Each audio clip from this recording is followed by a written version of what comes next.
world tells men to conquer, to build, to achieve. It rarely speaks of the silent unmaking required. The true forging of a man is not in the addition of strength, but in the brutal subtraction of everything that isn't essential. This is the cost of becoming the man you were meant to be. The soft life, the easy path, the constant pursuit of validation. These are the gilded chains that bind a man to his lesser self. To ascend, one must first cast them off, often leaving behind comfort, popularity, and even the warmth of familiar approval. It is a lonely road, a crucible where the extraneous is burned away. A man's true potential is not a destination reached by adding more, but by strategically removing the obstacles within and around him. Think of the sculptor. He doesn't add stone to reveal the statue. He chips away excess. The desired form already exists, hidden beneath the unnecessary. This process begins with a radical honesty about what holds you back. Is it the fear of judgment? The desire to please? The comfort of routine that breeds stagnation? Identifying these is the first step. The next, far more difficult step, is their deliberate excision. This is not about self-punishment, but about purposeful pruning for growth. Consider the soldier. He sheds the civilian's anxieties, the petty grievances, the excess baggage of personal comfort. His focus narrows to the mission, the unit, the disciplined execution of duty. His identity becomes simpler, harder, more functional. He loses a part of his former self to gain a more potent version. This shedding is where true discipline is born. It's not the forced adherence to external rules, but the internal commitment to stripping away weakness, indulgence, and distraction. It is a quiet revolution within the soul. What must a man be willing to lose? Perhaps the approval of those who benefit from his complacency. Perhaps the ease of relationships built on mutual avoidance of hard truths.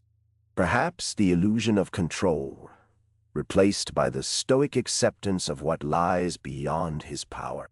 This is the solitude that many men fear. It is the quiet space where the noise of the world fades and the true self, stripped bare, begins to emerge. This space is not empty. It is pregnant with potential, waiting for the intentional architect. Seneca wrote, "It is not that we have a short time to live, but that we waste a lot of it." This waste is often born from clinging to what we should release. Old habits, outdated beliefs, relationships that no longer serve our highest purpose. Every decision to embrace discomfort over ease, to face a difficult truth instead of averting one's gaze, is an act of shedding. Each choice to prioritize long-term growth over short-term pleasure carves away the superfluous. The man who walks this path will find himself increasingly alone. His priorities will diverge from the mainstream. His conversations will become less about trivialities and more about substance. This is not a failure. It is a sign of successful divestment. He exchanges the fleeting joy of superficial connection for the enduring strength of self-reliance. He trades the comfort of the herd for the clarity of the solitary peak. This exchange is not a loss, but a profound gain, albeit one measured in internal fortitude rather than external accolades. This transformation is not a one-time event, but a continuous process.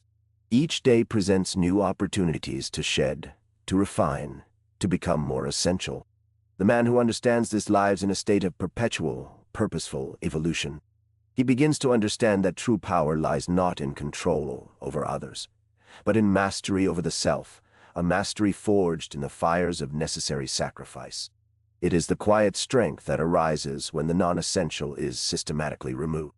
The allure of comfort is a siren song that leads many ships to wreck upon the shores of mediocrity.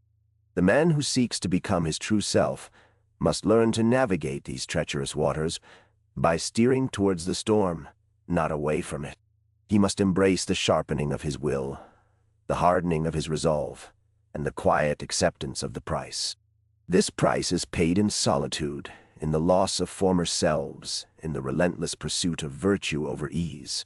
He learns that the greatest treasures are not acquired, but earned through the shedding of lesser desires and attachments. The weight of responsibility becomes not a burden, but a testament to his capacity. What is the ultimate cost? It is the self that was comfortable, the self that sought external validation, the self that was afraid to be alone with its own thoughts. This self must die for the true man to be born.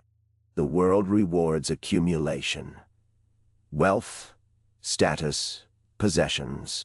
But the man who seeks to become his truest self discovers that the greatest wealth is internal, and it is built not by adding, but by subtracting. He becomes a man of fewer but deeper connections, a man of fewer but more impactful actions, a man of fewer but more profound thoughts. This is the essence of becoming. He understands that the man the world sees is often a curated illusion, while the man he is becoming is forged in the unvarnished crucible of his own deliberate choices and sacrifices. This arduous path is the one most men will never walk. They will remain content with the surface, never diving into the depths where true transformation occurs. They will fear the cost, and thus never truly pay the price for the man they could become.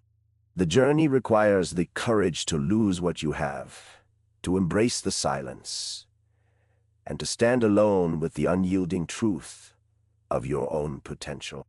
The ultimate becoming is not found in acquisition, but in the profound, often painful act of letting go.